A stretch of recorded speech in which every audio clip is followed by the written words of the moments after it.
Dios les bendiga, estimados hermanos y amigos, en esta noche, una vez más con ustedes. En esta noche vamos a hablar acerca de la esperanza. La base bíblica la tenemos en la carta del apóstol San Pablo a Tito, capítulo 2, verso 13. Versos 12 y 13.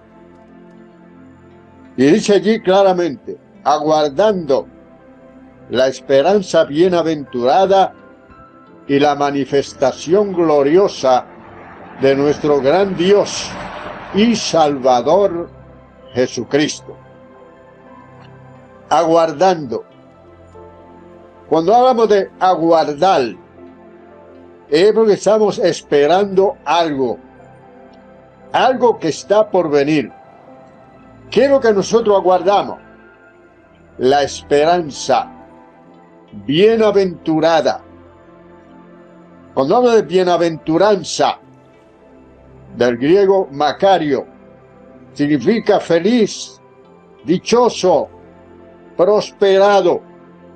Una persona bienaventurada es una persona que vive en un estado de felicidad, en un estado de dicha, de prosperidad. Nosotros estamos aguardando la esperanza bienaventurada y la manifestación gloriosa de nuestro gran Dios y Salvador Jesucristo. Aquí el apóstol Pablo declara a Jesucristo como Dios, y hay un solo Dios.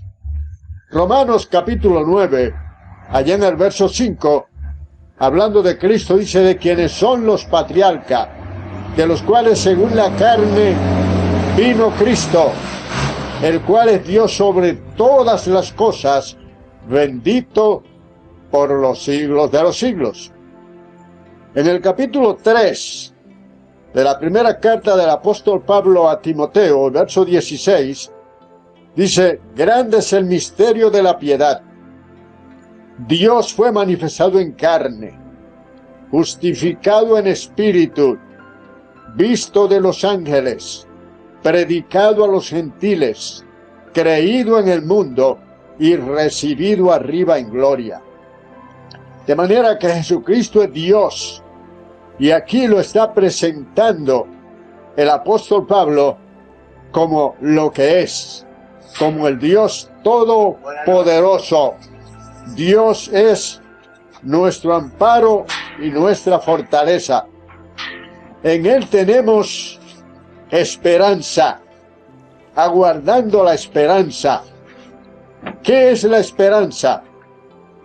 Decía R. Bolton que la esperanza y la paciencia son dos soberanos remedios para todos. Dos soberanos remedios para todos, en la cual podemos estar seguros, y los dos blandos cojines en los cuales podemos reclinarnos en tiempo de adversidad. En tiempo de adversidad tenemos que refugiarnos en la esperanza que tenemos. Y dice Romanos en el capítulo 5 y verso 5, dice: la esperanza no avergüenza, porque el amor de Dios ha sido derramado en nuestros corazones por medio del Espíritu Santo. No nos avergonzamos de la esperanza que tenemos, porque el pobre, decía Abraham Lincoln, vive de esperanza. Decía Oidad: arranca la esperanza del corazón del hombre y lo convertirá en un animal de presa. El hombre no actúa más violentamente y como un animal porque tiene la esperanza, especialmente el pobre, tiene la esperanza de que las cosas pueden cambiar, y por eso vive de esperanza. Decía Amado Nervo, aquel gran poeta español, él decía que la esperanza es nuestro pan cotidiano. y es la nodriza de los tristes. Una nodriza es alguien que cuida a una persona, especialmente que cuida a niños. El Señor nos cuida a nosotros y a través de la esperanza nos mantenemos invariable en su presencia. La palabra nos enseña en el capítulo 18 de Primera de Reyes y verso 5, dice que el rey Ezequías puso su confianza en Dios, su confianza y esperanza en Jehová, y no hubo ni antes ni después de él otro rey entre los reyes de Judá. Puso en Jehová su esperanza. Cuando leemos el capítulo 36 y 37 del profeta Isaías, encontramos que el rey Sennacherib, rey de Asiria, año 707 a.C., invadió a Jerusalén y envió allí a un general. Él se llamaba Nabuzaradán, y este comenzó a decirle al pueblo de Israel que no se dejaran engañar de Ezequías, porque Jehová no podría librarlo a ellos de la mano del rey. ¿Y de dónde está el Dios de Amad, el Dios de Sefalbaín? ¿Dónde están? ¿Pudieron ellos librar de la mano de mi Señor a su pueblo? Así tampoco Jehová podrá librar a su pueblo. El rey Ezequías oyó las palabras y consultó a Jehová por medio del profeta Isaías. Y el profeta Isaías le llevó el mensaje de Jehová diciendo: no tema, porque no entrarán a esta ciudad, no la invadirán. Por el mismo camino por donde vinieron se irán de nuevo. Y aquella noche el ángel de Jehová descendió y mató 185,000 soldados del rey Sennacherib, y regresó a su tierra, como Jehová le dijo a través de Isaías, y allá morirá.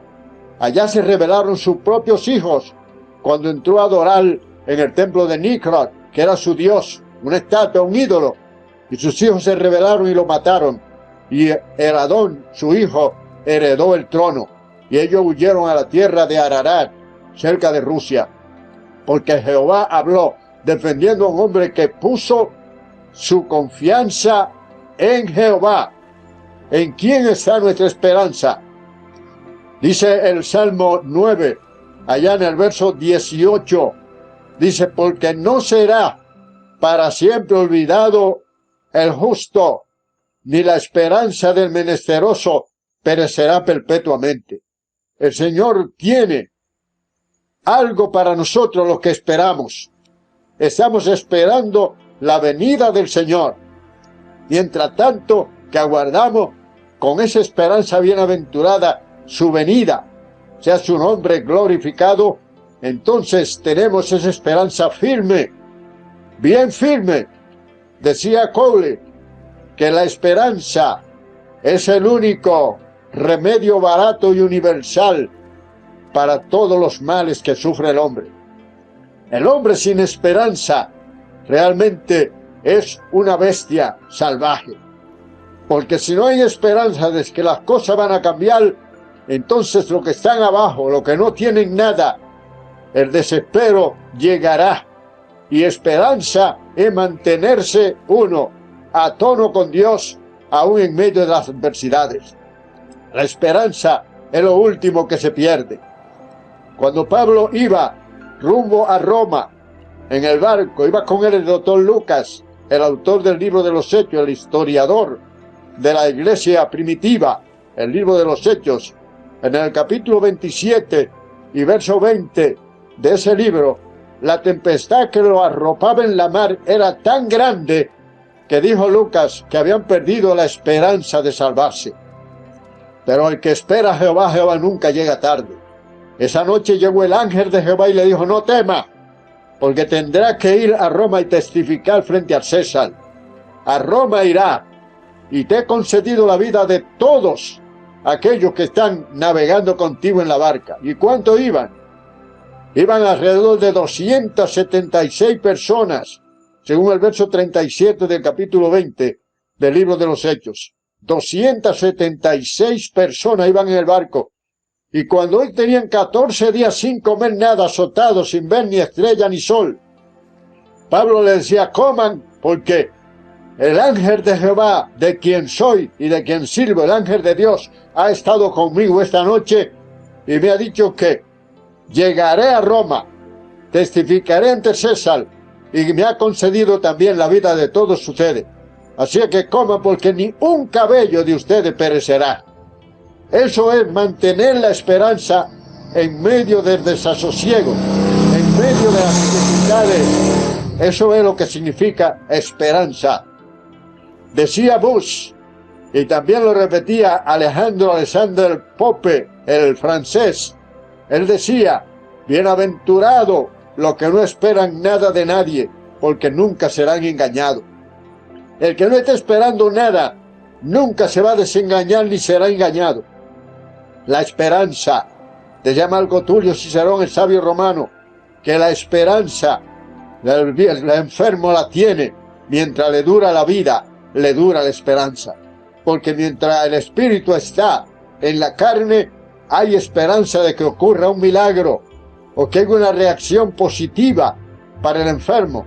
Mucha gente estando en el lecho de muerte, prácticamente ya rumbo al ataúd, el Señor ha hecho un milagro, lo ha levantado, y salen a predicar la palabra del Señor, testificando, porque ellos realmente no perdieron su esperanza, aún estando en la puerta de la muerte.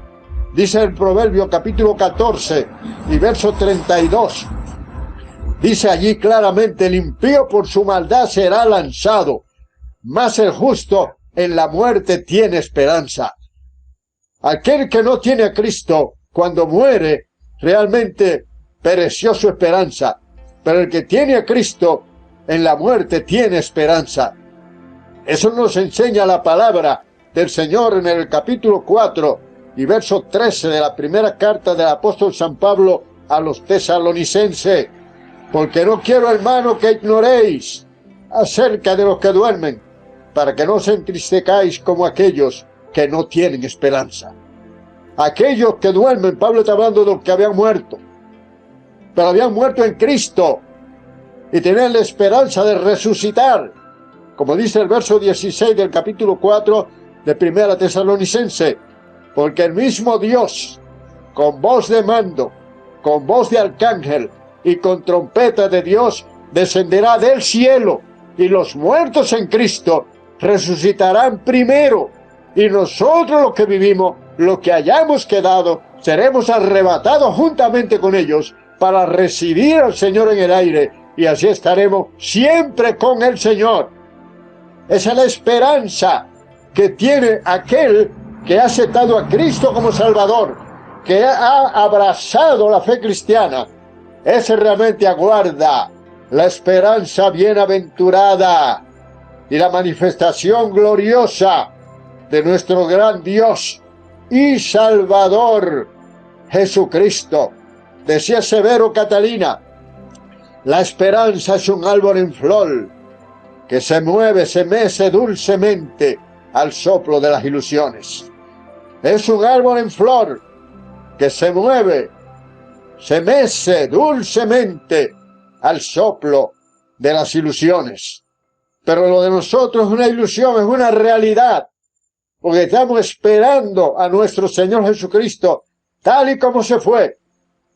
Como dice Hechos capítulo 1 y verso 10, cuando el Señor fue levantado al reino de los cielos después de resucitar, los discípulos se quedaron mirando hacia arriba a su maestro, que se encampanaba como un proyectil hacia el cielo, y descendieron dos ángeles, varones galileos, que estáis mirando al cielo, a este mismo Jesús que habéis sido tomado de vosotros, asimismo vendrá como le habéis visto ir.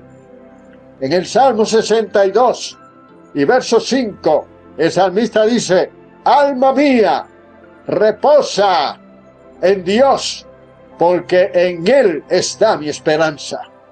La esperanza nuestra está en el Señor, está en Dios. Como dice la palabra del Señor en forma bien clara, que nosotros estamos anclados en esa fe. Como dice el Salmo 14 y verso 6, del consejo del pobre se han burlado, pero en Jehová está su esperanza. La esperanza de los desesperanzados, la esperanza de los que nada tienen, es nuestro Señor, porque Él se encarga, Él tiene cuidado de nosotros y cuida de los pobres. Dice el Salmo 41 y verso 1, en forma bien clara: bienaventurado el que piense en el pobre, porque en el día malo lo librará Jehová. El que realmente mantiene su esperanza en el Señor, como dice el Proverbio, capítulo 13 y verso 12, la esperanza que se demora es tormento del corazón, pero árbol de vida es el deseo cumplido. La esperanza que se demora, pero nosotros no podemos, cuando una esperanza, como decía Lucian Neo Séneca, no te atormente si alguna esperanza te ha sido vana, porque también tú temes algún mal que a la postre nunca te ha alcanzado. Y así es, la esperanza no debe morir, la esperanza tiene que mantenerse, y esperanza es esperar sin desesperarse, porque cuando nos desesperamos, ahí mismo cuando entra la inquietud, entonces desaparece la esperanza. Cuando desaparece la inquietud, entonces ahí retorna la esperanza. La esperanza nos da paz, nos da seguridad, porque esperamos a Cristo que viene desde el tercer cielo con los ángeles de su poder a rescatar a su iglesia que está aquí en la tierra, y el tiempo se acaba y Cristo viene y la humanidad está durmiendo y la misma iglesia del Señor está descuidada.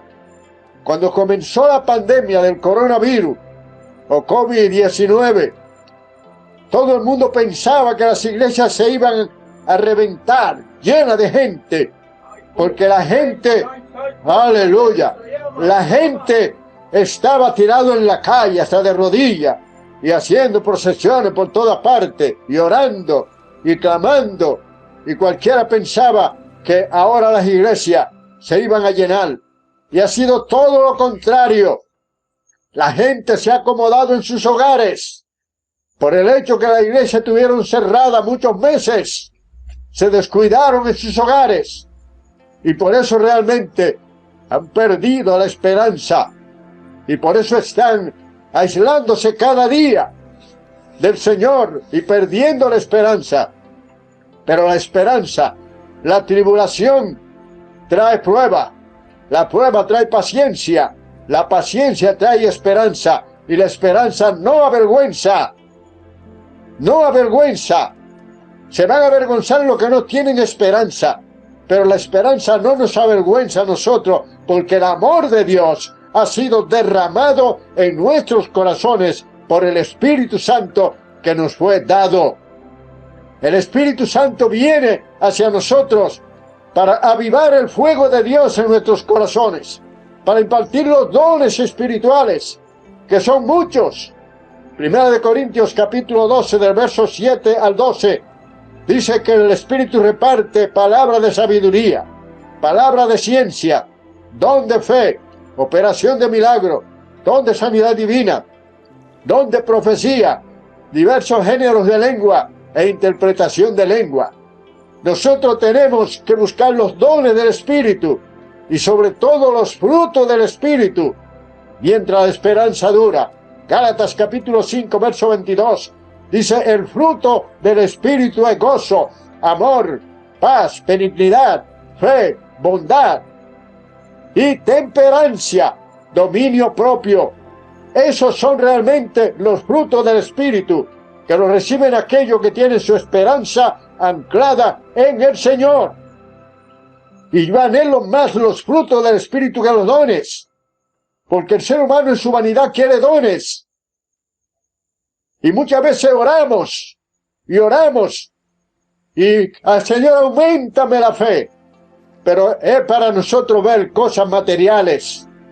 Pero cuando el Señor nos hace crecer espiritualmente, no es para que nosotros seamos pedantes. La pedantería es hablar para demostrar que se sabe, no con el fin de instruir, no con el fin de enseñar. Eso es pedantería.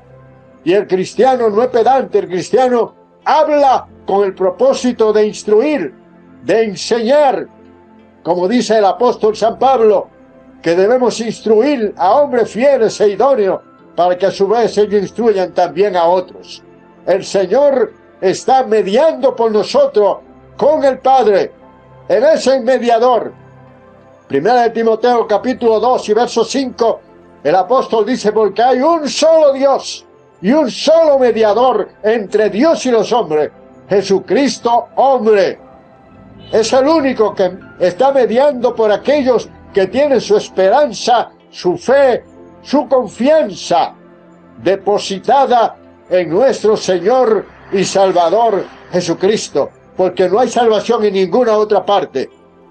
Hechos capítulo 4 y verso 12 dice, porque en ningún otro hay salvación, porque no hay otro nombre bajo el cielo dado a los hombres en quien podamos ser salvos.